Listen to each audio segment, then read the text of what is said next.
Hello guys, আসসালামু আলাইকুম। আপনারা সবাই কেমন আছেন? আলহামদুলিল্লাহ আমি অনেক ভালো আছি। তো আজ এই কলমু শাক রান্না করব। এখানে কলমু শাকগুলো আমি লিয়েছি, ভালোভাবে এটা ধুয়ে নিব।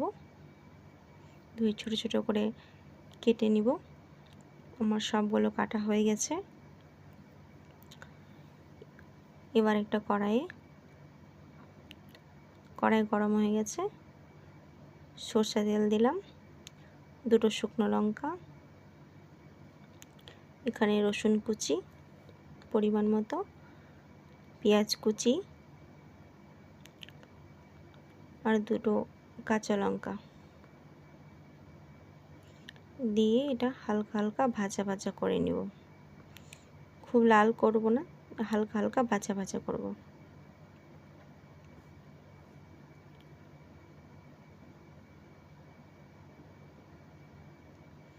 এখানে আমার হালকা হালকা ভাজা ভাজা হয়ে গেছে।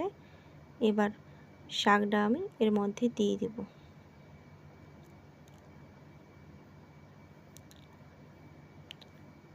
শাকটা দিয়ে একটু আমি নাড়াচাড়া করে নিব। আমি এখানে লবণ দিয়ে দিলাম পরিমাণ মতো। লবণটা দিয়ে একটু উপর নিচে করে দেব শাকটা, আর ঢেকে দেব কিছুক্ষণের জন্য। এটা সেদ্ধ হয়ে যাবে। ঢাকা দিয়ে দিয়েছিলাম আমি, অনেকটা শাকটা সিদ্ধ হয়ে গেছে আর অনেকটা জলও বেরিয়ে গেছে। হালকা আছে এই শাকটাকে একটু নাড়াচাড়া করব আর এই জলটাকে শুকিয়ে নেব।